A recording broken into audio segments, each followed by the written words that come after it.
কি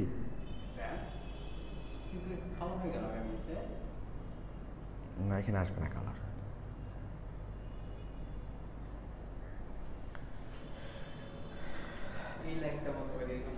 না অসুবিধা নেই ফারহানা পারভিন এই আইডি থেকে অনেক দিন পর দেখলাম পূর্বপাড়ায় থাকি ওই যে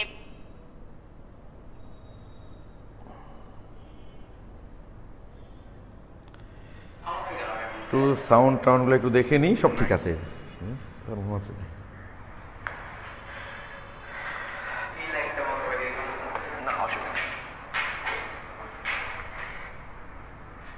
ফারহানা পারভিন এই আইডি থেকে অনেক দিন পর দেখলাম ওকে 30 সেকেন্ড ওয়েট করি তাই না শিক্ষার্থীরা জয়েন করুক তোমরা সবাই অফলাইন অনলাইন ক্লাস নিয়ে বহুত কিছু জিজ্ঞেস করছো আমি সব সলিউশন দেবো তোমাদের ওকে আজকে হ্যাঁ মইনুল মনি আসিফ বন্ধু কলেজ থেকে তোমার ক্লাস দেখছি দেখো বন্ধু ক্লাস দেখা খুব একটা খারাপ কাজ না ফাহিম রেজা জান্নাতুল ফেরদৌস সাদিয়া মুরাদ মেহফুজ মাহাতির মোহাম্মদ সৌরভ হাসান প্রেম রবিউল আওয়াল শরীফুল ইসলাম তিলোত্তমা পাল পূর্ণিমা হক আরিয়ান আহমেদ ফাহিম রেজা কারিমা খাতুন আব্দুল্লাহ আল নোমান জারিন তাসনিম নীতি সরকার ফাহিম রেজা মুরাদ মাহফুজ বিদিশা ইসলাম ফারহান মাসুক খালিদ মাহমুদ আকিব শাকিলা বৃষ্টি সাব্বির আহমেদ সুমাইয়া সামিরা ফাহিম রেজা লিখছো everything is fair and lovely ভাইয়া ফাহিম রেজা কি জিতের খুব ভক্ত নাকি দিয়া মিসকাত কিরণ আবদুল্লাহ নাসিম তাহমিদুল ইসলাম অমি সবাই সালাম দিয়েছো ওয়ালাইকুম আসসালাম আসাদুল ইসলাম মোহাম্মদ আল মুত্তাফিক আশাদ জাহান কথা আসিফ মেহজামিন সুদীপ্ত সরকার তন্ময় বিপ্র দাস সাব্বির আহমেদ হাবিবুর রহমান হাবিব তিলোত্তমা পাল হাসিবুল শান্ত মোহাম্মদ আতিকুর রহমান অর্ক ফাহমিদ মুক্তাদির আচ্ছা আমরা মোটামুটি এখন শুরু করি একটু হ্যাঁ উপস্থিতি খুবই খারাপ হ্যাঁ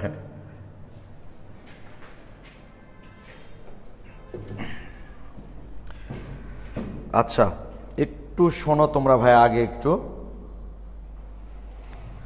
সেইটা হলো তোমরা অলরেডি বোধহয় নোটিশ দেখেছ যে 18 এবং 19 তারিখ তাই না তোমার নোটিশটা দেখেছো ভাইয়া যে 18 এবং 19শে নভেম্বর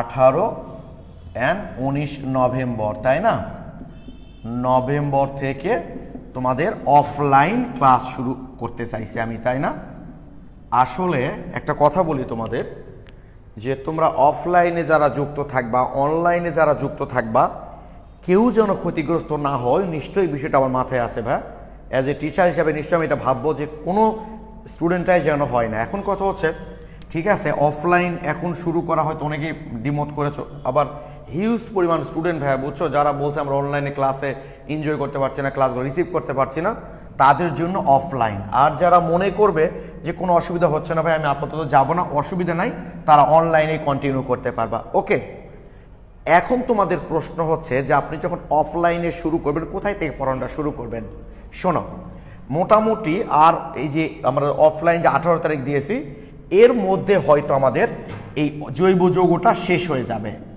জৈব যৌগটা আমাদের শেষ হয়ে যাবে অনলাইনে ঠিক আছে তাহলে আমাদের দ্বিতীয় অধ্যায় শেষ হয়ে গেল তৃতীয় অধ্যায় তো শেষ হয়ে গেছে অনলাইনে কথা বলছি আমি তাহলে প্রথম অধ্যায়টা বাকি আছে ঠিক আছে আমরা অফলাইনে শুরু করব প্রথম অধ্যায় দিয়ে প্রথম অধ্যায় তাহলে আমার অফলাইনেও প্রথম অধ্যায় চলবে অনলাইনেও প্রথম অধ্যায় চলবে প্রথম অধ্যায় হওয়ার পর আমাদের চতুর্থ অধ্যায় হবে চতুর্থ খুব ছোট অধ্যায় খুব বেশি বড় না কারণ দ্বিতীয় আর তৃতীয় অনলাইনে হয়ে গেছে অফলাইনেও আমরা কারণ এই চতুর্থ অধ্যায়টা আমরা করব হয়তো কেউ ভাববা যে ভাই আমরা তো অনলাইনে দ্বিতীয় আর তৃতীয় অধ্যায় ভালো করিনি আমরা কি চতুর্থ অধ্যায় বুঝতে পারবো অবশ্যই চতুর্থ অধ্যায়ের সাথে এদের কারো তেমন কোনো মিল নাই মানে কারোর সাথেই কোনো মিল নাই চতুর্থ অধ্যায় স্বতন্ত্র একটা অধ্যায় ওই নিজে নিজের সাথে মিল বরং ফার্স্ট ইয়ারে দু একটা জিনিস লাগবে সেকেন্ড ইয়ারের না তাহলে চতুর্থ অধ্যায় করব আমরা।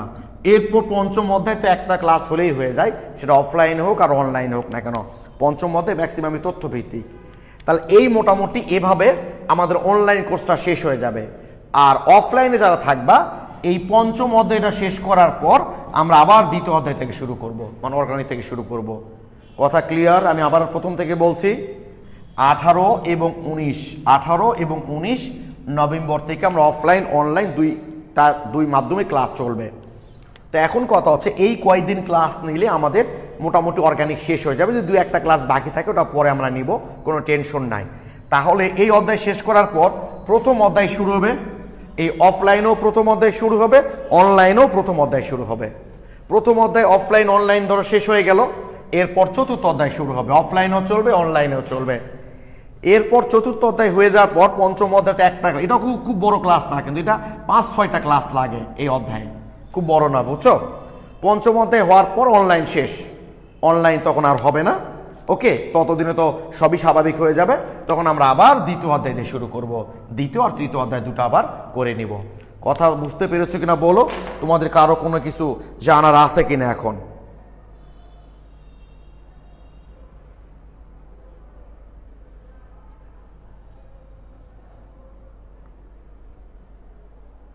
রেজনা খাতো লাইভ হবে ভাই, আমাদের অফলাইন ক্লাস শুরু হলো, অনলাইনে লাইভ ক্লাসই হবে। ওকে, কোনো টেনশন নাই ভাই, আমরা লাইভ ক্লাসই নিব।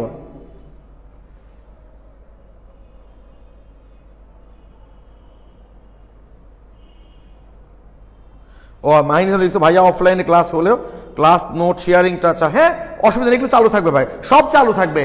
তোমাদের অনলাইনে যা চলছে সব চালু থাকবে, শুধু অফলাইন আমরা এক্সট্রা শুরু করলাম, টেনশন নাই তোমাদের।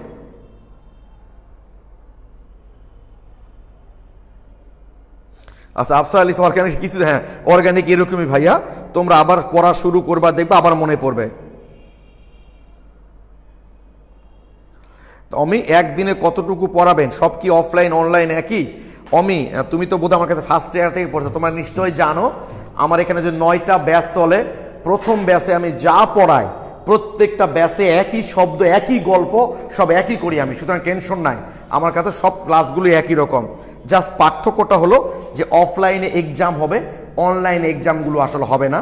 কারণ বা তোমরা চাইলে আমি প্রশ্ন আপলোড করতে পারি, কিন্তু অনলাইনের এক্সামগুলো আমাকে নাটক, তাছাড়া কিছু মনে হয়।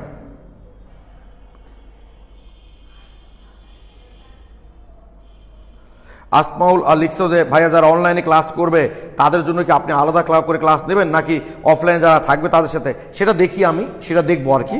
ওকে, আচ্ছা, থ্যাংক ইউ। আচ্ছা ঠিক আছে, প্ল্যানিংটা হ্যাঁ ভাই, আমি তো বললাম তোমরা ক্ষতিগ্রস্ত হবে এমনটা আমি কখনোই করবো না।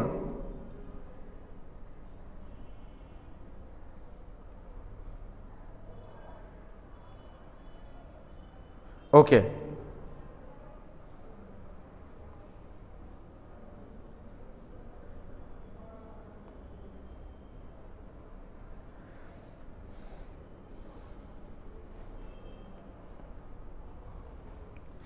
প্রথম অধ্যায়ের সঙ্গে দ্বিতীয় তৃতীয় কানেকশন আছে? প্রথম অধ্যায় বোকা, আমরা তৃতীয় অধ্যায় কিছু জিনিস বাদ রাখছি, মনে আছে কিনা তোমাদের? তৃতীয় অধ্যায়ে প্রথম দিকের অঙ্কগুলো বাদ রাখছি, প্রথম অধ্যায় করলে ওটা তৃতীয় অধ্যায় হয়ে যাবে। কানেকশন আছে, কিন্তু তৃতীয় অধ্যায় না করলে, এটাই তো প্রথম অধ্যায়, এটার সাথে তো সমস্যা হবে না তোমাদের, এটা দিয়ে শুরু না, বরং এটা করার পর এটা করা দরকার। তোমাদের মনে আছে বোধহয় তৃতীয় অধ্যায়ের প্রথম দিকের কিছু অঙ্ক আমাদের বাকি আছে, আমরা বলেছি সেটা প্রথম অধ্যায়ের সাথে করব আমরা।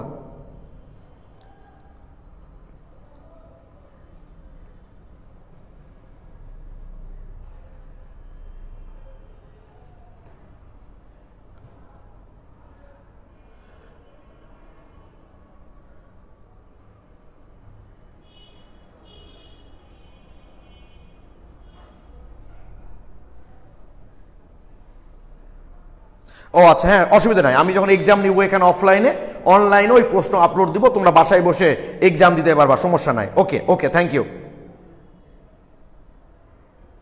হ্যাঁ আসমাউল হোসেন, তোমরা যারা অনলাইনে ক্লাস করবো অফলাইন এক্সাম দিতে পারবা, কোনো অসুবিধা নাই, বললাম তো দুটাই ওপেন তোমাদের জন্য। হ্যাঁ আফসারা লিখেছে যে আদর্শ গ্যাসে এগুলো বাদ আছে। ওকে, থ্যাংক ইউ থ্যাংক ইউ। তাহলে মাথায় থাকবে ভাইয়া যে এইগুলো নিয়ে যেন আর তোমাদের কোনো মাথা ব্যথা না হয়, যে আমি অনলাইনে যেভাবে তোমাদের চলছে পুরোটাই চলবে, এক্সট্রা আমি অ্যাড করলাম অফলাইনে। কিছু অতি উৎসাহী স্টুডেন্ট আছে যারা নাকি অনলাইনে মানিয়ে নিতে পারতেছে না, খুবই আপসেট হয়ে যাচ্ছে মানসিকভাবে, এই জন্য তাদের জন্য মেনলি অফলাইন শুরু করা ভাইয়া। এবং অফলাইন শুরু করলে অফলাইনরাও ক্ষতিগ্রস্ত হবে না, অনলাইনরাও হবে না, এবং উভয় লাভবান হবে। আমি বলেই দিলাম যে দুটো অধ্যায় আমাদের শেষ হয়ে যাচ্ছে, আমরা অফলাইন অনলাইন দুটাতেই শুরু করবো প্রথম অধ্যায়, তারপর করব চতুর্থ অধ্যায়। আর চতুর্থ অধ্যায়ের সাথে কারো মিল নাই। যদি তোমরা কেউ অনলাইনে দুটো ক্লাস খুব ভালো বুঝতে নাও পারো, কোনো সমস্যা নাই, কারণ চতুর্থ অধ্যায় স্বতন্ত্র, পঞ্চম অধ্যায় একটা ক্লাস লাগবে। এরপর আমাদের অনলাইন কোর্সটা বন্ধ হয়ে যাবে, কারণ অনলাইনের কোর্স কমপ্লিট আমার। এরপর শুধুমাত্র অফলাইনে চলবে, তখন আমরা 2 নম্বর অধ্যায় দিয়ে শুরু করব। ওকে, আমার মনে হয় সবাই ব্যাপারটা ক্লিয়ার। ওকে, আব্দুল্লাহ নোমান, তুমি কি আমার কথা বুঝতে পারোনি ভাই? তুমি লিখছো ভাইয়া এখন অফলাইনে যে অধ্যায়গুলো পড়াবেন সেগুলিকে আবার অফলাইন, অনলাইনে যে অধ্যায়গুলো, অফলাইনে যে অধ্যায়গুলো পড়াবেন সেগুলিকে আবার অফলাইনে পড়াবেন, পয়সা হবে বলে কি বলতেছো বুঝতেছি না ভাইয়া। আমি যা বললাম এইভাবে চলবে, ঠিক আছে? আচ্ছা, পূর্ণিমা লিখেছে অনলাইন ক্লাস এখন ভালোই লাগছে, অথচ তোমরা কিন্তু খুবই চিল্লাপাল্লা করছিল সবাই যে না অনলাইন না অফলাইন শুরু করব। ওকে, থ্যাংক ইউ। তাহলে আমরা শুরু করছি। ওকে, তাহলে এই হলো আমাদের বিষয়। 18-19 তারিখে আমরা অফলাইন শুরু করছি, অনলাইন আগের মতোই চলবে, কোনো অসুবিধা নাই। যারা অফলাইনে আসবা, যারা আসবা না অনলাইনে করবা। আবার যখন কখনো যদি মনে হয় যে এই ক্লাসটা অনলাইনে করবো, এটা অফলাইনে করবো, সেটাও করতে পারবা। ওকে, তবে অফলাইনে যে যার ব্যাসে তার ব্যাসে আসতে হবে। আর অধ্যায়ের প্ল্যানগুলো তো তোমাদের বলে দিলাম যে আমাদের দ্বিতীয় অধ্যায়টা শেষ হয়ে যাবে মোটামুটি। এরপর আমরা এই দুটা যদি শেষ হয়ে যায়, প্রথম অধ্যায় শুরু হবে অনলাইন অফলাইন দুটাতেই, অনলাইন অফলাইন দুটাতেই চতুর্থ অধ্যায়, অনলাইন অফলাইন দুটাতেই পঞ্চম অধ্যায়।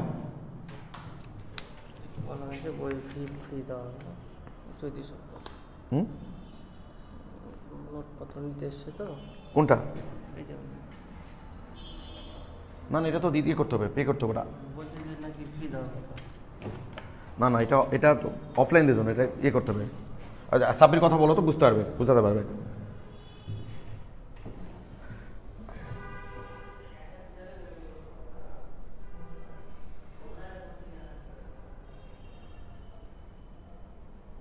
ওকে, তাহলে আমরা পড়াটা শুরু করলাম ভাইয়া, বুঝছো? আর এদিকে কথা না বলি। ওকে, যার যেটা ভালো লাগে এখন সেভাবেই তোমরা করবা।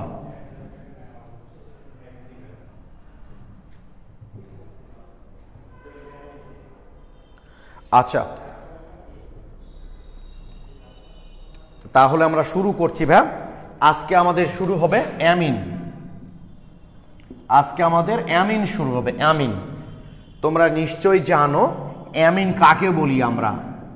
এই যে অ্যামোনিয়া, অ্যামোনিয়া থেকে যদি আমরা সমসংখ্যক হাইড্রোজেন, সমসংখ্যক অ্যালকাইল বা অ্যারাইল মূলক দ্বারা প্রতিস্থাপন করি, তাহলে যে যৌগটা উৎপন্ন হয় তাকেই বলা হয় অ্যামিন। কি বললাম? অ্যামোনিয়া থেকে সমসংখ্যক হাইড্রোজেন যদি আমরা সমসংখ্যক অ্যালকাইল বা অ্যারাইল মূলক দ্বারা প্রতিস্থাপন করি, তাহলে যে যৌগটা উৎপন্ন হবে তাকেই বলা হয় অ্যামিন। যেমন আমি এখানকার একটা হাইড্রোজেন সরিয়ে দিলাম ভাইয়া মিথাইল মূলক দ্বারা, এইটা হলো মিথাইল অ্যামিন।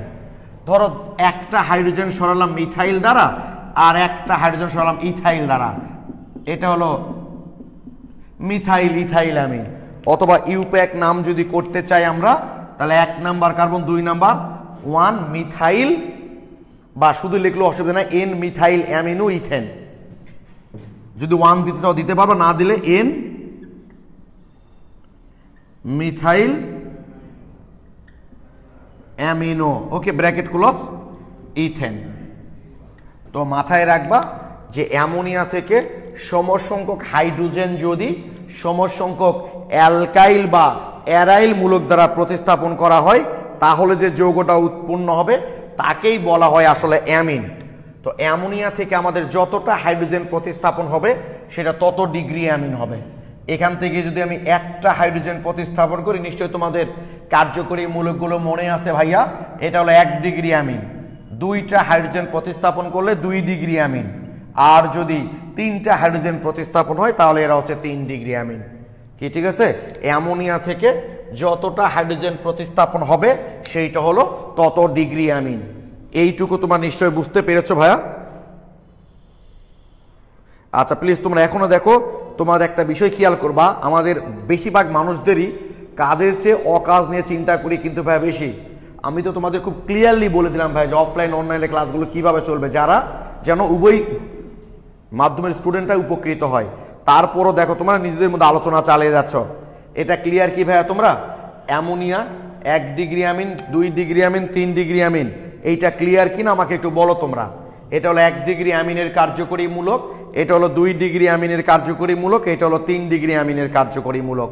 সাদিয়া আফরিন লিখেছো ক্লিয়ার, তাইবা ইসলাম লিখেছো clear, Shahriar Islam clear, thank you, সবাই লিখেছো ক্লিয়ার।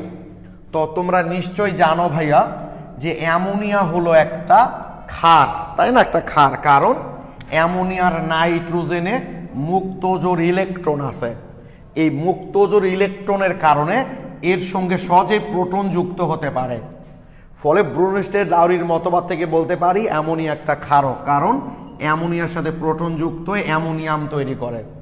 আবার অ্যামোনিয়াতে মুক্তজোর ইলেকট্রন থাকায় এই মুক্তজোর ইলেকট্রনটা সে দান করতে পারে, এবং আমরা খুব ভালো করেই জানি যে যারা মুক্তজোর ইলেকট্রন দান করে লুইস মতবাদ থেকে তারা হয় অ্যাসিড, সরি ক্ষার, তারা হয় ক্ষার। নিশ্চয়ই তোমাদের এটা মনে আছে যে অ্যামোনিয়াতে মুক্তজোর ইলেকট্রন থাকায় এই মুক্তজোর ইলেকট্রনটা সহজে এখান থেকে অপসারিত হতে পারে, আর যার কারণে অ্যামোনিয়া হচ্ছে একটা ক্ষার। তো ব্রুনস্টেড লাউরির মতবাদ থেকে বলি আর লুইস মতবাদ থেকেই বলি না কেন, অ্যামোনিয়া একটা ক্ষার। কেন ক্ষার? কারণ অ্যামোনিয়াতে মুক্তজোর ইলেকট্রন থাকায় এই প্রোটনটা এর সাথে যুক্ত হতে পারে, আর কোনো যৌগের প্রোটন যুক্ত হলে তাদেরকে আমরা ক্ষার বলি। অথবা অ্যামোনিয়াতে মুক্তজোর ইলেকট্রন থাকায় এই ইলেকট্রনটা সহজে এখান থেকে বের হয়ে যেতে পারে, আর লুইস মতবাদ থেকে জানি যারা ইলেকট্রন দান করে তারা হয় ক্ষার, তাই অ্যামোনিয়া একটা ক্ষার। তোমরা এটা ক্লিয়ার কিনা ভাইয়া বলো তো যে অ্যামোনিয়া যে একটা ক্ষার?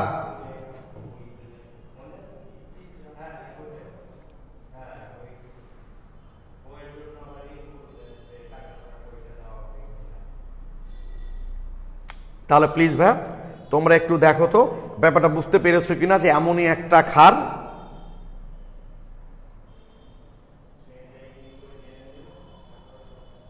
Okay, Shaon Sardar clear, Mohammad Nasim clear, Nabid clear, thank you. তো তোমরা কি একটু বলতে পারবা যে অ্যামোনিয়া, খেয়াল করো তো ভাই, অ্যামোনিয়া এবং মিথাইল অ্যামিন, অ্যামোনিয়া এবং মিথাইল অ্যামিন এই দুইটার মধ্যে এটা হলো 1 নাম্বার যৌগ লিখলাম, এটা হলো 2 নাম্বার যৌগ। তোমরা বলো তো তীব্র ক্ষার কোনটি? অ্যামোনিয়া এবং মিথাইল অ্যামিন। অ্যামোনিয়াটা হলো 1 নাম্বার আর মিথাইল অ্যামিন হলো 2 নাম্বার। বলো তো দুইটার মধ্যে কোনটা, অ্যামোনিয়া এবং মিথাইল অ্যামিন, দুইটার মধ্যে কোনটা তীব্র ক্ষার? একটু বলো তো ভাইয়া তোমরা আমাকে। অ্যামোনিয়া এবং মিথাইল অ্যামিন দুইটার মধ্যে কোনটা? শাওন সর্দার লিখেছো 2 নাম্বারটা। আর কেউ? নাফিজা ইসলাম হৃদা লিখেছো 1 নাম্বার। আচ্ছা, নাজমুস সাকিব লিখেছো 2 নাম্বার, অমানিশা খান লিখেছো 2 নাম্বার, শ্রাবণী লিখেছো 1 নাম্বার, সুদীপ্ত সরকার তন্ময় লিখেছো 2 নাম্বার, আরিফ আব্দুল্লাহ 2 নাম্বার, মাহিন ইসলাম 1 নাম্বার, আফসারা। আচ্ছা দেখো, কেউ 1 নাম্বার বলেছো, কেউ 2 নাম্বার বলেছো। তোমরা নিশ্চয় ফার্স্ট পেপারের 4র্থ অধ্যায়টা পড়েছো এবং সেকেন্ড পেপারের 1ম অধ্যায় আমরা পড়বো, টেনশন নাই। সেটা হলো যেসব পদার্থে মুক্তজোর ইলেকট্রন থাকে, এই মুক্তজোর ইলেকট্রন যেসব পদার্থ দান করতে পারে লুইস মতবাদ থেকে তারা ক্ষারক হয়, তাই না? তো দেখো অ্যামোনিয়াতে মুক্তজোর ইলেকট্রন আছে আর মিথাইল অ্যামিনের নাইট্রোজেনও মুক্তজোর ইলেকট্রন আছে। তো এই দুটা, এটাকে এটার মতো করে একটু লিখে দেখি আমরা, NH2H। এই যে জাস্ট এই যৌগটাকে আমরা এই যৌগের মতো করে লিখলাম। তাহলে খেয়াল করো তো ভাইয়া যে এর সঙ্গে কে যুক্ত আছে? হাইড্রোজেন তো একটা আমজনতা, এই ইলেকট্রন দানকারীও না গ্রহণকারীও না। কিন্তু মিথাইল অ্যামিনটা দেখো ভাই, মিথাইল অ্যামিনে দেখো তোমরা, মিথাইল হলো একটা ইলেকট্রন দানকারী গ্রুপ। মিথাইলটা কি বললাম ভাই আমরা? ইলেকট্রন দানকারী গ্রুপ। এ যখন ইলেকট্রন দান করবে, দেখো এর সাথে কিন্তু দানকারী গ্রহণকারী কোনো গ্রুপই নাই। এই একটু আস্তে কথা বলো তোমরা।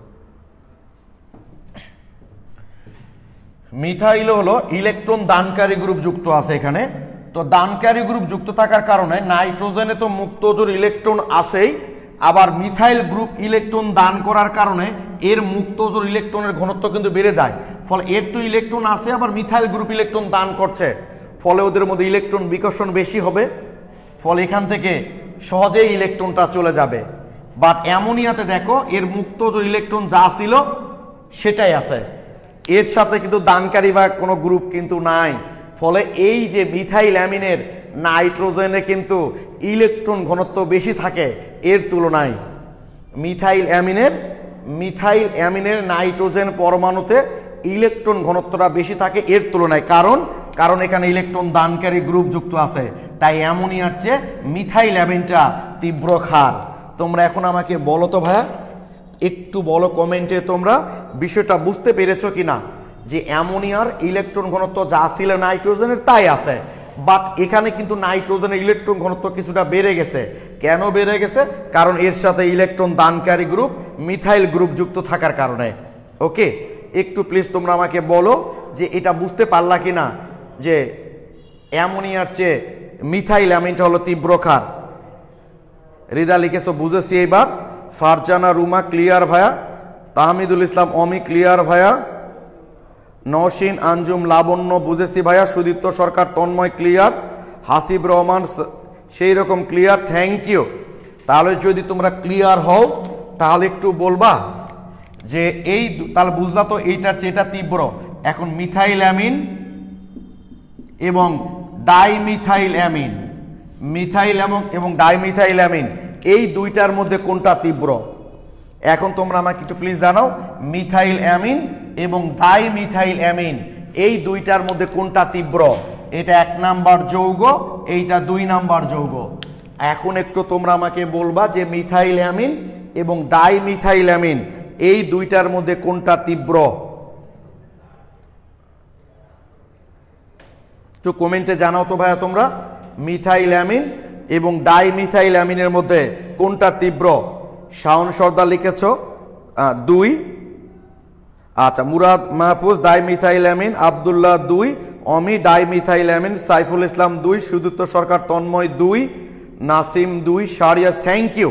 সবাই খুব ভালো বুঝতে পেরেছো তাই না? কারণটা হলো যে মিথাইল অ্যামিনে একটা ইলেকট্রন দানকারী গ্রুপ যুক্ত আছে তাই না, আর ডাইমিথাইল অ্যামিনে 2টা ইলেকট্রন দানকারী গ্রুপ যুক্ত আছে। তো দুই দিক থেকে যদি 2টা দানকারী গ্রুপ ইলেকট্রন দান করে তাহলে এই নাইট্রোজেনের ইলেকট্রন ঘনত্ব আরো বেড়ে যাবে, ফলে 1 ডিগ্রির চেয়ে 2 ডিগ্রি অ্যামিনটা বেশি তীব্র হবে। এবার বলো তো ডাইমিথাইল অ্যামিন বেশি তীব্র নাকি ট্রাইমিথাইল অ্যামিন বেশি তীব্র? একটু তোমরা কমেন্টে জানাও। 1, 2, 3 এই 3টা যৌগের মধ্যে কোনটা বেশি তীব্র ক্ষার? এই 3টা যৌগের মধ্যে তোমরা আমাকে একটু বলো কোনটা বেশি তীব্র ক্ষার? 1, 2 এবং 3 এই 3টা যৌগের মধ্যে কোনটা বেশি তীব্র ক্ষার?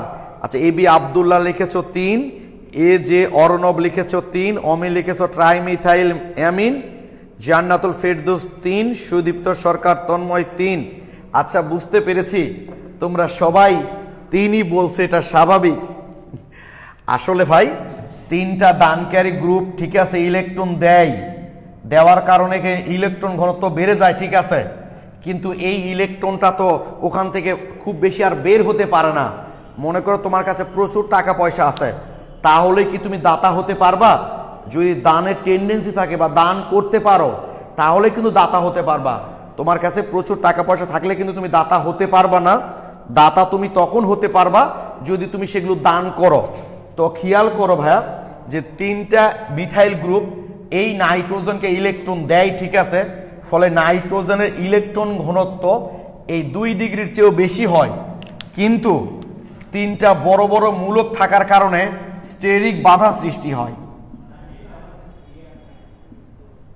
স্টেরিক বাধা সৃষ্টি হয়। এই স্টেরিক বাধার কারণে এই ইলেকট্রনগুলো সহজে বের হতে পারে না এবং ওই ইলেকট্রনের আকর্ষণে সহজে প্রোটন যুক্ত হতে পারে না। অর্থাৎ এ কিন্তু এর চেয়ে দুর্বল না, শুধু এর চেয়েও দুর্বল ক্ষার।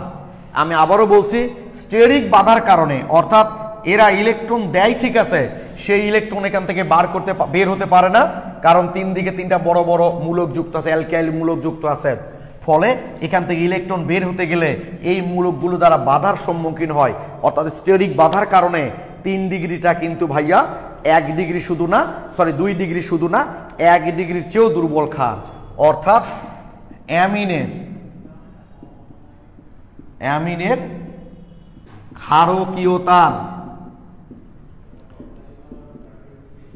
অ্যামিনের ক্ষারকীয়তার ক্রম হলো 2 ডিগ্রি অ্যামিন সবচেয়ে তীব্র ক্ষার, তারপর 1 ডিগ্রি অ্যামিন, তারপর 3 ডিগ্রি অ্যামিন, তারপর অ্যামোনিয়া।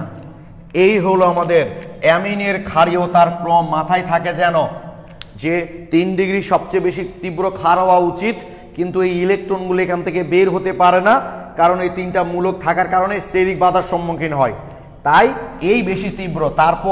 তারপরে আর সবচেয়ে এদের মধ্যে দুর্বল হচ্ছে অ্যামোনিয়া। এই হলো আমাদের অ্যামিনের ক্ষারীয়তার ক্রম। তোমরা আমাকে প্লিজ জানাও, আমি ওসব বলার আগেই সবাই লিখে দিয়েছো যে তোমরা বেশ আগে থেকে লিখছো। স্টেরিক বাধা কি ডাইমিথাইল অ্যামিনে নাই?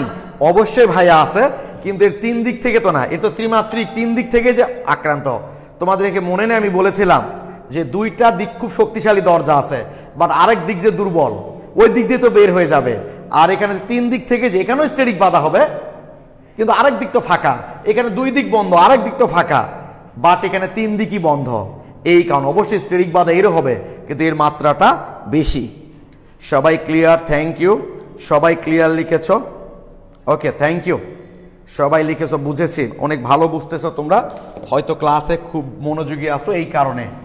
এখন তোমরা আমাকে একটু বলবা যে এই যে অ্যামোনিয়া আর একটা হলো অ্যানিলিন, অ্যামোনিয়া এবং অ্যানিলিন বা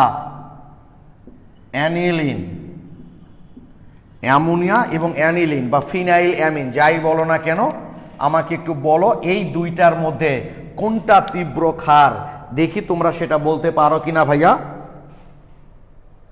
একটু প্লিজ আমাকে কমেন্টে জানাও যে অ্যামোনিয়া এবং ফিনাইল অ্যামিন বা মিথাইল অ্যামিন যাই বলো না, অ্যানিলিন যাই বলো না কেন, 2টার মধ্যে কোনটা তীব্র ক্ষার, আমাকে একটু কমেন্টে জানাও তোমরা। আচ্ছা, তাহমিদুল ইসলাম, অ্যামোনিয়া বেশি তীব্র ক্ষার। ও আচ্ছা, আমি করছি, দাঁড়াও, কোনটা বেশি তীব্র? এটা 1 নাম্বার যৌগ দিলাম, এটা 2 নাম্বার, তাহলে 1 বা 2 লিখে শুধু কমেন্ট করলেই তোমাদের হয়ে যাবে। বেশি তীব্র ক্ষার কোনটি 2টার মধ্যে?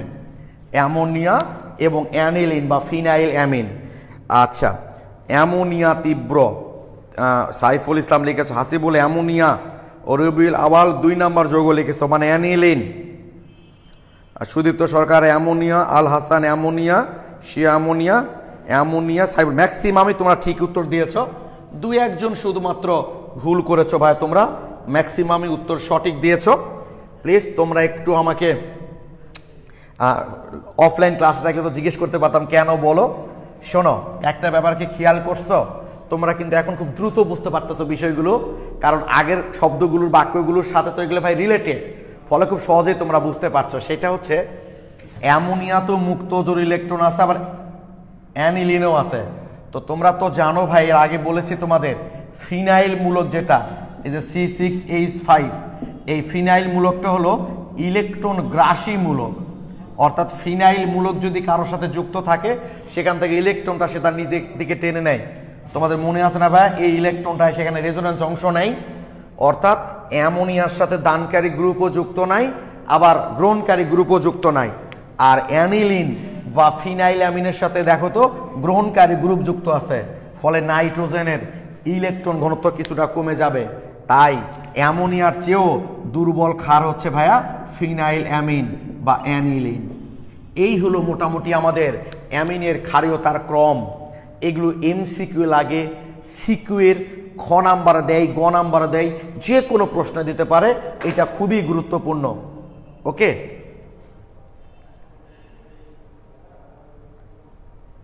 আচ্ছা, তানবীর কবি লিখেছো, মনে পড়েছে। ও আচ্ছা, মাহাতির মোহাম্মদ লিখেছো এরকম টাইপের জিনিস আগে। হ্যাঁ ভাইয়া, বললাম না তোমাদের যে যত সামনে যাবা অর্গানিক কেমিস্ট্রির টাইম তত কম লাগবে। শাওন সর্দার লিখেছো ক্লিয়ার। শ্রাবণী লাভ রিয়াক্ট দিয়েছো, থ্যাংক ইউ।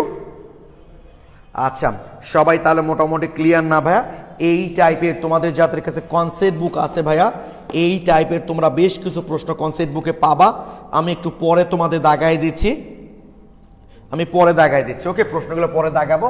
তাহলে এই মোটামুটি আমাদের অ্যামোনিয়া জিনিসটা, অ্যামিন জিনিসটা আসলে কি, কোথায় থেকে সৃষ্টি হয়, এদের কার্যকরী মূলক এবং ক্ষারেতার ক্রম দেখলাম। এবার আমরা অ্যামিনের প্রস্তুতির কিছু বিক্রিয়া দেখব। অ্যামিন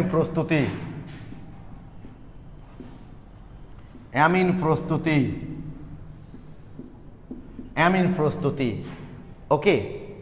তো জানো 1 ডিগ্রি অ্যামিন প্রস্তুতির একটা গুরুত্বপূর্ণ বিক্রিয়া আছে। 1 ডিগ্রি অ্যামিন প্রস্তুতির একটা গুরুত্বপূর্ণ বিক্রিয়ার নাম হচ্ছে হফম্যান ডিগ্রেডেশন বা ক্ষুদ্রাংশকরণ বলা হয়।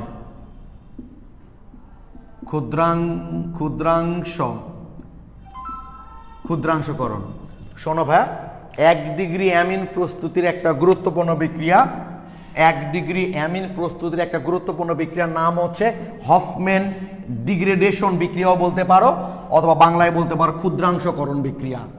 তো এই হফম্যান ক্ষুদ্রাংশকরণ বিক্রিয়া দ্বারা এখন আমরা 1 ডিগ্রি অ্যামিন প্রস্তুত করব। এই যে নাহিদ রেজা এতক্ষণ পরে সে জিজ্ঞেস করছো ভাই অফলাইনে কোন জায়গা থেকে পড়াবেন। ক্লাসটা শেষ হলে প্রথম থেকে ক্লাসটা আবার দেখে নিও, তাহলে বুঝতে পারবো অফলাইনে আমি কোথায় থেকে পড়াবো। এখন রিকোয়েস্ট তোমাদের কাছে, এইগুলো কথাবার্তা না বলে ক্লাসে মনোযোগী হও, ওকে? ঠিক আছে, বিক্রিয়ার নাম কি বললাম আমরা? হফম্যান ডিগ্রেডেশন বিক্রিয়া বা হফম্যান ক্ষুদ্রাংশকরণ বিক্রিয়া, ওকে? হফম্যান ডিগ্রেডেশন বা হফম্যান ক্ষুদ্র অংশকরণ বিক্রিয়া দ্বারা আমরা 1 ডিগ্রি অ্যামিন প্রস্তুত করতে পারি, সেটা অ্যালিফেটিক হোক বা অ্যারোমেটিক হোক না কেন। দেখো কিরকম, এই ধরো RCONH2, এখানে আমি আর এর জায়গায় ইচ্ছে করলে ফিনাইল মূলকও নিতে পারতাম। এটার হ্যালোজেন Br, পটাশিয়াম হাইড্রোক্সাইড বা সোডিয়াম হাইড্রোক্সাইড নিলেই হলো 4 মোল। এগুলো ফিক্সড, একদম সমতা সহ ভাই, আমি তোমাদের দেখাচ্ছি, এটা একদম ফিক্সড।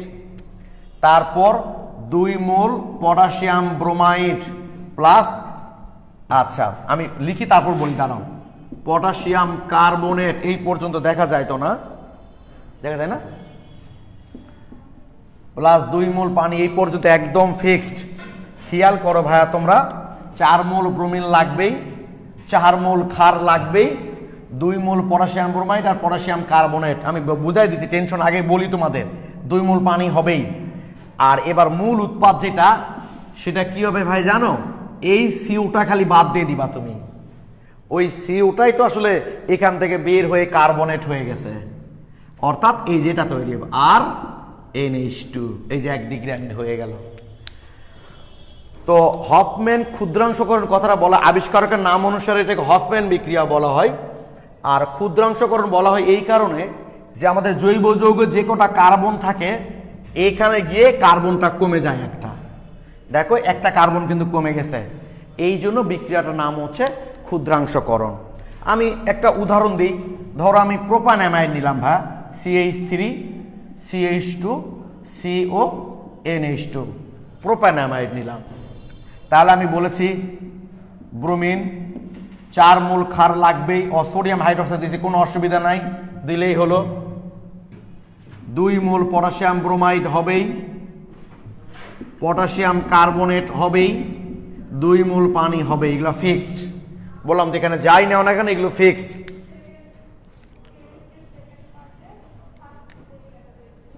শুধুমাত্র এইটা আমাদের এখান থেকে বাদ চলে যাবে, তাই তো?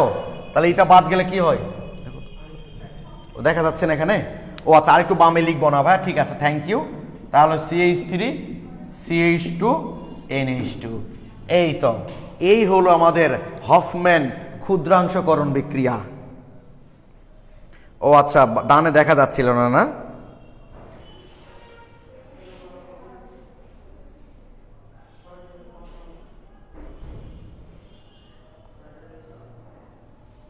হ্যাঁ, থ্যাংক ইউ, একটু বামে লিখছি, থ্যাংক ইউ। এবার ঠিক নিচের বিক্রিয়াটা ঠিক আছে, বুঝছো? Thank you. তাহলে আরেকটা বিক্রিয়া লিখি ভাই, আমরা একটু বামে লিখবো, তাই তো? আচ্ছা, একটু মেশাই দেই এটা। তোমরা আগে নিজেরা একটু বিক্রিয়াটা পূর্ণ করে নাও ভাইয়া, তারপর আমি পূর্ণ করে দেব তোমাদের। বেঞ্জামাইট C6H5CONH2 প্লাস ব্রোমিন বলেই দিলাম, 4 মোল খাল লাগবে বলেই দিয়েছি তোমাদের, ঠিক আছে? তোমরা একটু নিজেরা পূর্ণ করো তো ভাই আগে খাতায়, তারপর আমার সাথে মিলাই নিবা তোমরা, তাহলেই হবে। ও পটাশিয়াম কার্বন লিখেছিলাম, ও পটাশিয়াম ব্রোমাইড লিখেছিলাম, তোমরা ঠিক করে নাও, তোমরা ঠিক করে নাও ভাইয়া। আচ্ছা সরি, আমি বুঝতে পারিনি, ঠিক করে নাও। নাহিদ রেজা লিখেছো, আরেকবার বললে ভালো হয়। আচ্ছা আচ্ছা, সোডিয়াম কার্বন, হ্যাঁ ঠিক আছে ভাই, ওটা ঠিক করে নাও তোমরা, আমি খেয়াল করিনি, বুঝছো? আগেরটা দেখে দেখে লিখেছি তো, এই কারণে। ওকে, এখন তোমরা এটা একটু পূর্ণ করো দেখি। হ্যাঁ, potassium hydroxide, Mehedi Hasan, potassium hydroxide বা সোডিয়াম হাইড্রোক্সাইড যে কোনো একটা নিলেই হবে, তাহলে ওখানে সোডিয়াম ব্রোমাইড হবে আর কি। আমি আগেরটাতে খেয়াল করিনি ভাই, সরি।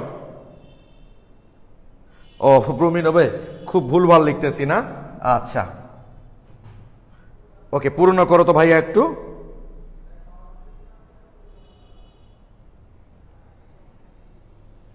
আমার বিশ্বাস তোমাদের এতক্ষণ পূর্ণ করা হয়ে গেছে, তাই না? অমি লিখেছে, হয়ে গেছে, থ্যাংক ইউ। তাহলে কি বললাম ভাইয়া? এই যে পটাশিয়াম ব্রোমাইড, সরি আবার পটাশিয়াম, সোডিয়াম দিয়েছি তো আমি এখানে। সোডিয়াম ব্রোমাইড 2 মোল হবেই, সোডিয়াম কার্বনেট হবেই, 2 মোল পানি হবেই, বললাম তো এগুলো হবেই। জাস্ট এখানকার সিও মূলকটা বাদ চলে যাবে, তাই না? গিয়ে এখন হবে অ্যানিলিন C6H5NH2, আর এগুলো সব অপরিবর্তনীয়। যেহেতু এখানে কার্বন সংখ্যা মূল জৈব যৌগে একটা কমে গেল, তাই এটাকে বলা হয় ক্ষুদ্রাংশকরণ। আর আবিষ্কারকের নাম অনুসারে বলা হয় হফম্যান ক্ষুদ্রাংশকরণ বা হফম্যান ডিগ্রেডেশন বিক্রিয়া। তোমরা আমাকে প্লিজ একটু কমেন্টে জানাও, এই হফম্যান বিক্রিয়া প্রায় দিয়েছে, দেখবা তোমাদের সিকিউ প্রশ্নে এটা উদ্দীপক দিবে, দিয়ে এখান থেকে কোনো একটা প্রশ্ন দিতে পারে। আর এমসিকিউ তো প্রায় এই বিক্রিয়াটা পূর্ণ করতে দেয়। তোমরা এখন আমাকে প্লিজ বলো যে হফম্যান বিক্রিয়াটা তোমরা ক্লিয়ার কিনা, আমাকে জানাও একটু। হফম্যান বিক্রিয়াটা ভাই ক্লিয়ার কিনা আমাকে একটু জানাও।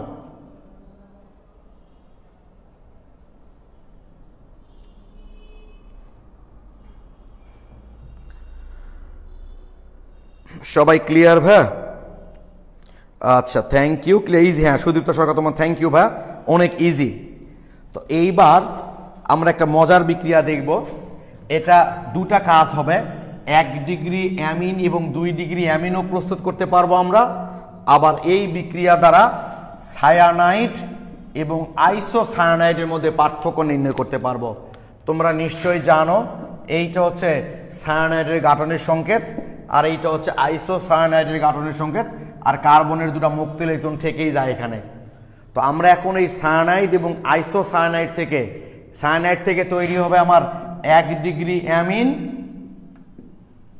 আর আইসোসায়ানাইড থেকে তৈরি হবে 2 ডিগ্রি অ্যামিন। এভাবে আমরা 1 ডিগ্রি এবং 2 ডিগ্রি অ্যামিনও প্রস্তুত করতে পারি, আবার সায়ানাইড এবং আইসোসায়ানাইডের মধ্যে পার্থক্য নির্ণয় করতে পারি। ঠিক আছে, সেটাই এখন করব ভাই আমরা, যে সায়ানাইড এবং আইসোসায়ানাইডের মধ্যে পার্থক্য নির্ণয় করব এবং একইভাবে 1 ডিগ্রি এবং 2 ডিগ্রি অ্যামিনও প্রস্তুত করব। কি সেটা জানো ভাই? এই যে দেখো, এগুলো বিশেষ করে মেডিকেলে এই কোশ্চিনটা অনেকবার দিয়েছে। সায়ানাইড, যে কোনো একটা সায়ানাইড নিলাম আমরা, CH3CN সায়ানাইড। এটাকে যদি আমরা বিজারিত করি, কি দ্বারা বিজারিত করা হয় জানো? লিথিয়াম অ্যালুমিনিয়াম টেট্রাহাইড্রাইড দ্বারা যদি বিজারিত করি, তাহলে এখানে 4টা জার্মান হাইড্রোজেন লাগবে, মনে রাখবা। তাহলে তৈরি হবে 1 ডিগ্রি অ্যামিন। কি তৈরি হবে বললাম? 1 ডিগ্রি অ্যামিন। তাহলে বলো তো এখানে আমার মোট কয় কার্বন আছে? মোট কার্বন আছে 2টা, তাহলে 2 কার্বন যুক্ত 1 ডিগ্রি অ্যামিন হবে, অর্থাৎ CH3 4টা হাইড্রোজেনের মধ্যে 2টা হাইড্রোজেন কার্বনের সাথে যুক্ত হয়ে তৈরি করলো CH2, আর দুইটা হাইড্রোজেন নাইট্রোজেন সাথে যুক্ত হয়ে তৈরি করলো এই যে অ্যামিন, হয়ে গেল। আমি আবারও বলছি CH3 চারটা হাইড্রোজেনের মধ্যে দুইটা হাইড্রোজেন কার্বনের সাথে যুক্ত হয়ে তৈরি করলো CH2, আর দুটা হাইড্রোজেন নাইট্রোজেনের সাথে যুক্ত হয়ে তৈরি করবে NH2। এই হলো সায়ানাইডকে যদি আমরা বিজারিত করি লিথিয়াম অ্যালুমিনিয়াম টেট্রাহাইড্রাইড দ্বারা, তাহলে 1 ডিগ্রি অ্যামিন তৈরি হয়। আর আইসোসায়ানাইডকে যদি আমরা বিজারিত করি, এই যে দেখো, তোমরা জানো যে এটার স্ট্রাকচার বললাম তো এরকম, এটার স্ট্রাকচার এরকম। এখানেও চারটাই জার্মান হাইড্রোজেন লাগে, ওই একই বিজারক দ্বারাই আমরা বিজারিত করি লিথিয়াম অ্যালুমিনিয়াম টেট্রাহাইড্রাইড দ্বারা। তাহলে এক্ষেত্রে একটা হাইড্রোজেন যুক্ত হয় নাইট্রোজেনের সাথে আর তিনটা হাইড্রোজেন যুক্ত হয় কার্বনের সাথে, অর্থাৎ এই যেইটা হয় CH3 NH CH3 ডাইমিথাইলামিন। এভাবেই আমরা এই সায়ানাইডের বিজারণ বিক্রিয়া দ্বারা 1 ডিগ্রি অ্যামিন তৈরি করতে পারি, আর আইসোসায়ানাইডের বিজারণ বিক্রিয়া দ্বারা 2 ডিগ্রি অ্যামিন তৈরি করতে পারি। ভাই ক্লাস শেষের দিকে। আবার এভাবে আমরা সায়ানাইড এবং আইসোসায়ানাইডের মধ্যে পার্থক্য নির্ণয় করতে পারি। তোমরা কি ক্লিয়ার কিনা ভাই বিক্রিয়াটা বলো তো একটু, তোমরা কি বিক্রিয়াটা ক্লিয়ার ভাইয়া? হ্যাঁ, ছোট বিক্রিয়া ভাইয়া, থ্যাংক ইউ, খুবই ছোট বিক্রিয়া। ফাহমিদা মোতাদির, মনে আর কত রাখবো ভাইয়া, টেনশন করার কোনো কারণ নাই ভাইয়া, সামনে আরও কিছু বিক্রিয়া আছে। আচ্ছা, রিবা লিখেছ ক্লিয়ার, একটু বই পড়ো, এগুলো একটু সুন্দর বিক্রিয়া। Srabani thank you, Suditya Sarkar Tonmoy thank you, Nosin Anjum Labonno clear, Saiful Islam clear, Zarin Taslim clear, thank you, সবাই লিখেছ ক্লিয়ার। এগুলো জানো কিভাবে প্রশ্ন দেয়, শোনো একটু। যেমন মেডিকেলে একাধিকবার এসছে যে এইটাকে বিজারিত করলে কোনটি তৈরি হয়, আবার এটা দিয়ে এখানে বলেছে কোন বিজারক ব্যবহার করা হয়। বুয়েটে দিয়েছে দেখবা সায়ানাইড এবং আইসোসায়ানাইডের মধ্যে কিভাবে পার্থক্য নির্ণয় করা হয়। ক্লিয়ার ভাই? তাহলে এইটা আমাদের হয়ে গেল। তাহলে মোটামুটি আমরা 1 ডিগ্রি 2 ডিগ্রি অ্যামিন প্রস্তুতির বিক্রিয়াটা দেখলাম, তারপরে ক্ষারীয়তার ক্রম দেখলাম, আর কিছু বিক্রিয়া কিন্তু আমাদের হয়ে গেছে, মনে আছে? 1 ডিগ্রি অ্যামিন প্রস্তুতির বিক্রিয়া, 1 ডিগ্রি অ্যামিন প্রস্তুতির বিক্রিয়া কিন্তু আমাদের প্রস্তুতি 1 ডিগ্রি অ্যামিন শনাক্তকরণ, 1 ডিগ্রি অ্যামিন শনাক্তকরণ বিক্রিয়া কিন্তু আমাদের হয়ে গেছে। ওই যে কার্বিল অ্যামিন পরীক্ষা মনে আছে?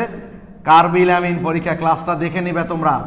কার্বিল অ্যামিন পরীক্ষা, এই কার্বিল অ্যামিন পরীক্ষা দ্বারা 1 ডিগ্রি অ্যামিনও শনাক্ত করা যায়, আবার ক্লোরোফর্মও শনাক্ত করা যায়। এইটা আমরা এর আগে দেখেছিলাম।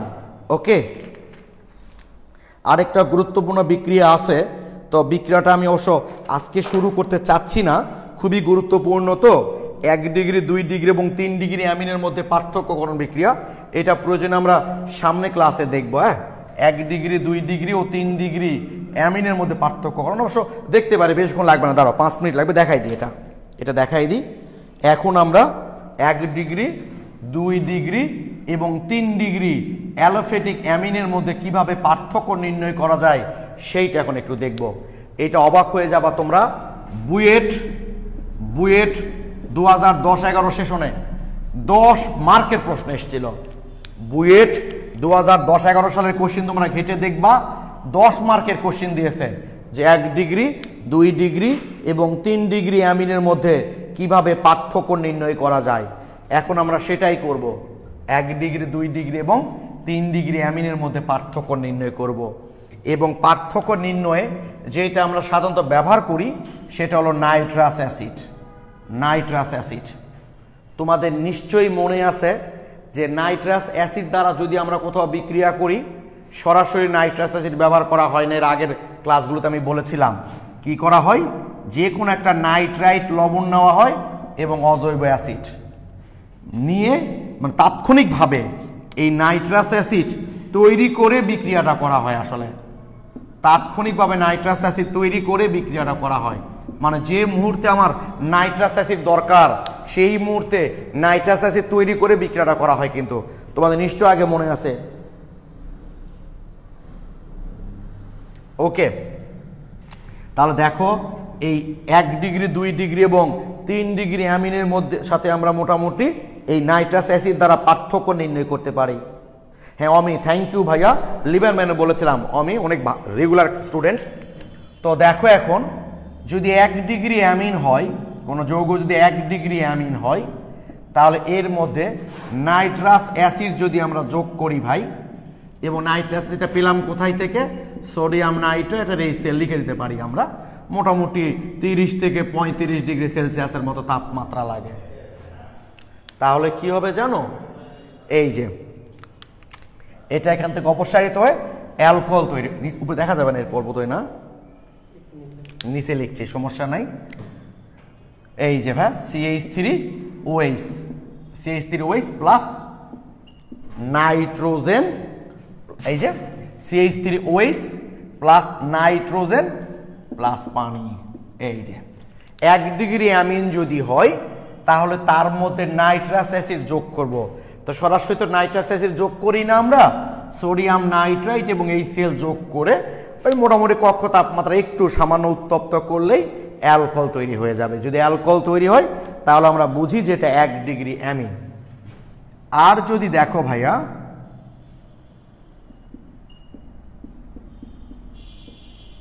এই যে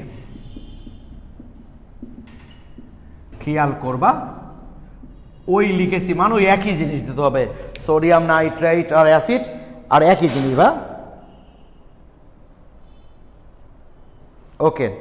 বিক্রিয়া করলে কি হবে জানো, এই যে একটুকু মিলে পানিটা বের হয়ে যাবে আর তৈরি হবে ডাইমিথাইল নাইট্রোসো অ্যামিনের একটা তৈলাক্ত স্তর সৃষ্টি হয়।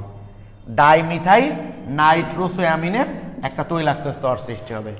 তাহলে মনে থাকবে যে আমাদের যদি কোনো যৌগ 1 ডিগ্রি অ্যামিন হয়, আমরা তো 1 ডিগ্রি অ্যামিনের শনাক্তকরণ পরীক্ষা তো জানি যে কার্বিলামিন পরীক্ষা দ্বারা আবির্ভাব করতে পারি, যে যৌগটা যদি 1 ডিগ্রি অ্যামিন হয় তাহলে তার মধ্যে সোডিয়াম নাইট্রেট এবং এই সেল দিয়ে যদি 30 থেকে 35 ডিগ্রি সেলসিয়াস তাপমাত্রা উত্তপ্ত করি তাহলে অ্যালকোহল তৈরি হবে। আর যদি দেখি আমরা যে 2 ডিগ্রি অ্যামিন যদি ওটা হয় তাহলে ডাইমিথাইল নাইট্রোসো অ্যামিনের একটা রঙিন তৈলাক্ত স্তর সৃষ্টি হয়।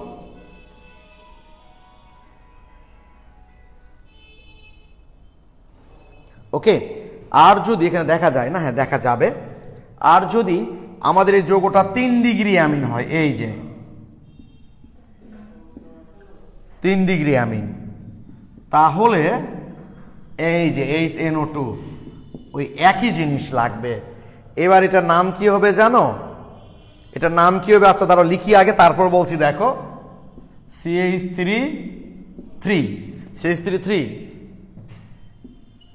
NH, এই যৌগটা তৈরি হবে। এই যৌগটার নাম কি, এটা একটা লবণ, আমি নামটা বুঝাই দিচ্ছি তোমাদের, খেয়াল করো তো। এখানে কি দেখা যায়, হ্যাঁ দেখা যাবে। এই যৌগটার নাম কি, এই যৌগটার নাম কি, নিশ্চয় এই যৌগটার নাম হচ্ছে অ্যামোনিয়াম নাইট্রাইট।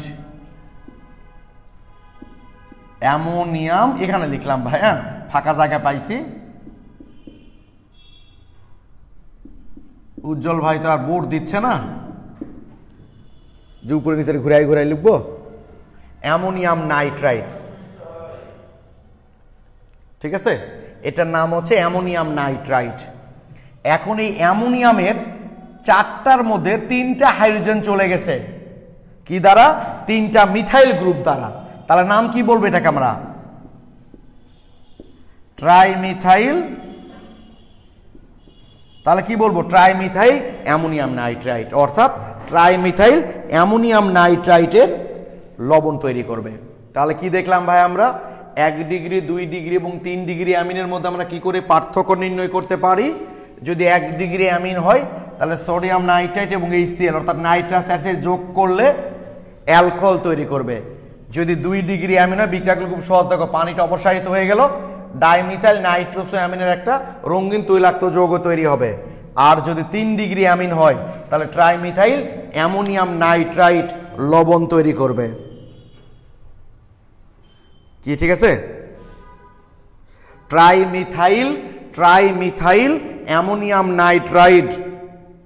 শ্রাবণী ঠিক আছে, অমি বুঝতে পেরেছো ভাই এখন, কারণ এটার নাম কি, অ্যামোনিয়াম নাইট্রাইট ছিল, সেই অ্যামোনিয়াম নাইট্রাইটের 3টা হাইড্রোজেন চলে গেছে কি দ্বারা, 3টা মিথাইল মূলক দ্বারা। এইটা দ্বারা আমরা বলতে পারি উৎপাদরা গাঠনিক সংকেত দেখানোর কথা বলছো, এই যে খুব সহজ বিষয়,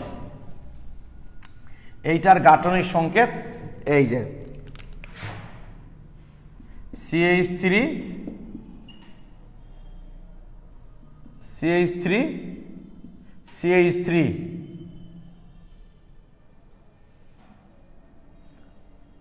সরি হ্যাঁ NH, এই তো ঠিক আছে, NO2 ট্রাইমিথাইল অ্যামোনিয়াম নাইট্রাইট, ঠিক আছে, ট্রাইমিথাইল অ্যামোনিয়াম নাইট্রাইট। জানো এই নাইট্রাস অ্যাসিড দ্বারা শুধু যে আমরা 1 ডিগ্রি 2 ডিগ্রি এবং 3 ডিগ্রি অ্যালকোহলের মধ্যে পার্থক্য নির্ণয় করতে পারি তা কিন্তু না। এই নাইট্রাস অ্যাসিড দ্বারা আমরা অ্যালোফেটিক 1 ডিগ্রি এবং অ্যারোমেটিক 1 ডিগ্রি অ্যামিনের মধ্যেও পার্থক্য নির্ণয় করতে পারি। দেখো এটা অ্যালোফেটিক 1 ডিগ্রি অ্যামিন যদি হয় সে নাইট্রাস অ্যাসিডের সাথে বিক্রিয়া করে অ্যালকোহল তৈরি করবে, আর যদি আমাদের এই যৌগটা অ্যারোমেটিক 1 ডিগ্রি অ্যামিন হয় ওই একই জিনিস দিতে হবে, তাহলে এখানে তৈরি হবে ফেনল। এই যেখানে ফেনল তৈরি হবে প্লাস নাইট্রোজেন প্লাস পানি। ফেনল আর অ্যালকোহল তো এক জিনিস না, ফেনল অম্লধর্মী, অ্যালকোহল নিরপেক্ষ। তবে তাপমাত্রা কিন্তু 5 ডিগ্রি সেলসিয়াসের নিচে আসলে আলাদা একটা জিনিস হবে, সেটা নিয়ে আমরা আগামী পর্বে কথা বলবো, টেনশন নাই। তাহলে মাথায় থাকবে যে অ্যালোফেটিক নাইট্রাস অ্যাসিড দ্বারা শুধু যে আমরা 1 ডিগ্রি 2 ডিগ্রি এবং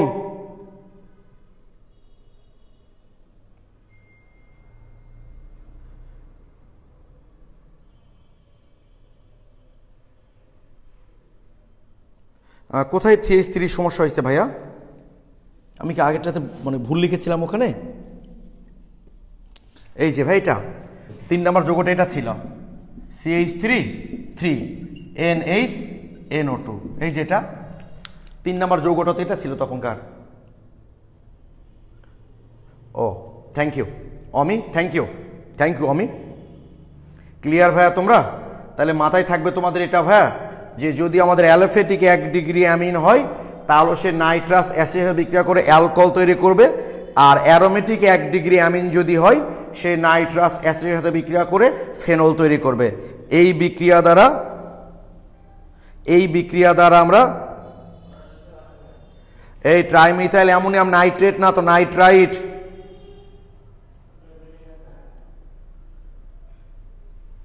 হ্যাঁ গাঠনিক সংকেত তো ঠিকই লিখেছি ভাইয়া।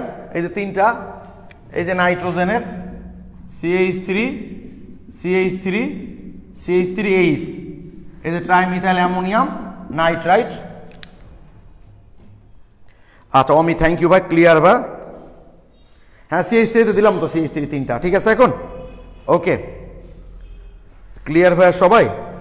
আচ্ছা এই মোটামুটি আমরা তাহলে কি দেখলাম, নাইট্রাস অ্যাসিড দ্বারা শুধুমাত্র 1 ডিগ্রি 2 ডিগ্রি এবং 3 ডিগ্রি অ্যামিনের মধ্যে পার্থক্য নির্ণয় করতে পারি তা না, এটা দ্বারা আমরা অ্যালোফেটিক 1 ডিগ্রি অ্যামিন এবং অ্যারোমেটিক 1 ডিগ্রি অ্যামিনের মধ্যেও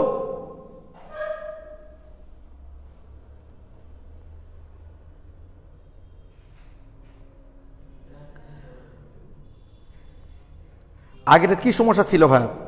আচ্ছা আমি আবারও লিখছি দেখো এইটা ছিল, এটা কি সমস্যা, যদি অন্য কিছু লিখে থাকি তাহলে ভুল হয়েছে আমি বুঝতে পারিনি। নাও এই যে ট্রাইমিথাইল অ্যামোনিয়াম নাইট্রাইট, ঠিক আছে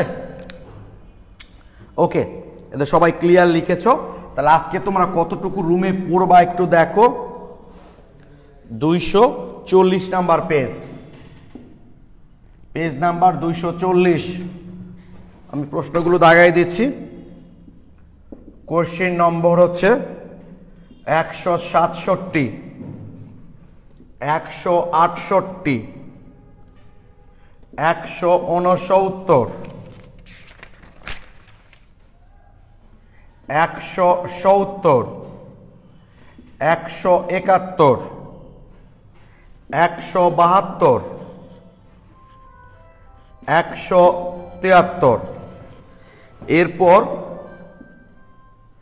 পেজ নাম্বার 243-এ 174, কোশ্চিন নাম্বার 174, 174-এর 1 নাম্বার আর 2 নাম্বার, 174-এ 1 এবং 2। ওকে, তাহলে আজকে ভাইয়া তোমাদের এতটুকুই পড়া। ওকে, সামনে ক্লাসে আমরা মজার একটা জিনিস দিয়ে শুরু করব। এই যে অ্যালোফেটিক 1 ডিগ্রি অ্যামিন এবং অ্যারোমেটিক 1 ডিগ্রি অ্যামিনের মধ্যে আমরা নাইট্রাস অ্যাসিড দ্বারা পার্থক্য নির্ণয় করব। এই নাইট্রাস অ্যাসিডেরই আরও বিক্রিয়া আছে, সেগুলো আমরা সামনে ক্লাসে দেখব। ততক্ষণ সবাই ভালো থেকো, সুস্থ থেকো, সবার জন্য শুভ কামনা রইল। আল্লাহ হাফেজ।